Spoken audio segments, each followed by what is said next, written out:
Den här videon presenteras av ladda.ac. Hitta bästa laddboxen för dig.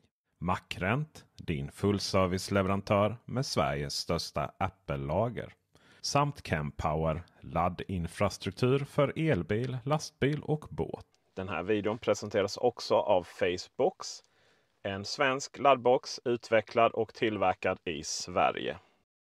Hej och hjärtligt välkomna, Peter här. Jag är kvar på den temporära campingen på O-ringen i Oskarshamn. Vi ska prata lite om solpaneler på bilar. Inte helt ovanligt så hör jag, men varför har vi inte solpaneler på bilar? Det är ju strålande. Jag tänkte kunna köra bilen på solel framåt. Och är det några som har tagit fasta på det så är det ju Fisker, biltillverkaren, som nu dessvärre håller på att se ut som att de kommer att lägga ner. Men i alla fall deras Fisker Ocean har ju solpaneler på taket.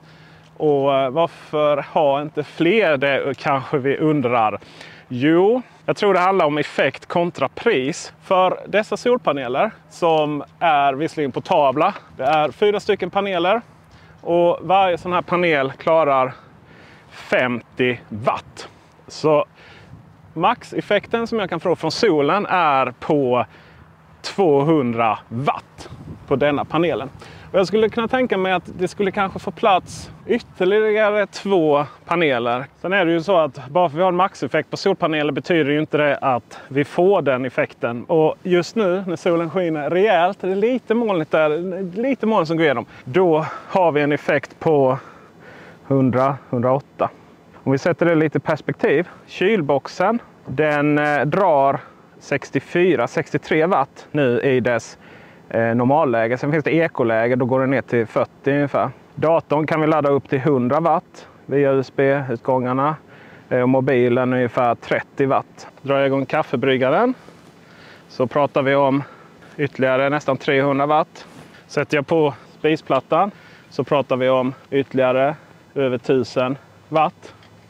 Och drar jag på den andra samtidigt så pratar vi om 2,6 kilowatt. Och det är faktiskt lite mer än vad den här kan skicka ut konstant. Det är egentligen max 2,4 kilowatt eller 2400 watt som batteriet ska skicka ut på AC. Men klarar att boosta lite. Och kör vi bilen bara framåt till 110 så går det åt 20-30 kilowatt. Samtidigt är det en effekt som vi bara behöver använda en kort tid. Så vi använder energimängden vi har i batteriet för stunden och sen så laddar vi sakta upp det under dagen. Och ungefär, jag skulle säga att batteriet har 2 kilowattimmar av denna storleken. Och vi har, när vi har lagat mat och på det här sättet och haft boxen igång under ett helt dygn så kanske vi har dränerat halva den.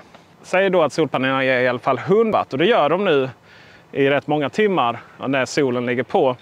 Då tar det ungefär 10 timmar att ladda upp batteriet av det vi har förbrukat. Och då funkar det ju. Men sen samtidigt när det var dåligt väder och det regnade, ja, då får vi ingenting från solen och då får vi ladda upp batteriet. Antingen här från campingen eller i detta fall kan vi göra det direkt ifrån bilen. Så då börjar vi förstå ungefär vilken effekt det krävs. Men då är frågan, i bilen då, hur långt skulle vi komma på de här 10 timmarna solel? En ganska stor bil, Xpeng G9, den drar ungefär 2 kilowattimmar per mil.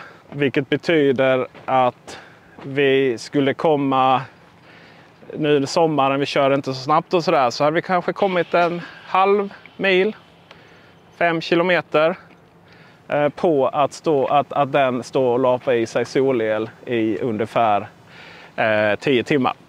Så att lägga då pengar på att ha solpaneler på bilen, som dessutom inte alltid är riktade mot solen heller. För att om vi riktar om dem under dagen för att få ungefär 100 watt under 10 timmar, då måste vi rikta om dem till solen. Och det gör vi inte med bilen. Så just bilar är ju ett osedvanligt dumt ställe att ha solpaneler på. Det ger ingenting för bilens egna heller. Utan solpaneler är bättre att vi har lösa som vi kan rikta om på det här sättet. På husvagnar och på husbilar som också står steker i solen på det här sättet kan det nog vara en jättebra idé. Men inte för att köra den framåt, husbilen i alla fall. Utan för att ladda upp 12 volts batteriet som finns i dessa för att kunna hålla igång tv, ladda mobiltelefonen via de vanliga uttagen som finns i husbilar och husvagnar. Så där kan det vara smart. Men i bilen så finns det ingen som helst mening. För transparensens skull vill jag också nämna att solpanelerna och batteriet är skickat till mig i ett kommersiellt samarbete. Men det är inte just denna videon, utan vi kommer få se mer batteriet och solpanelerna i en sponsrad video av Bluetti om hur det är att campa med en bil. Så med det tackar jag för mig. Hoppas du tyckte det var intressant. Ge gärna en tumme upp så hörs vi och syns vi. Hej! Den här videon presenteras av ladda.ac. Hitta bästa laddboxen för dig. Macrent, din fullserviceleverantör med Sveriges största Apple-lager.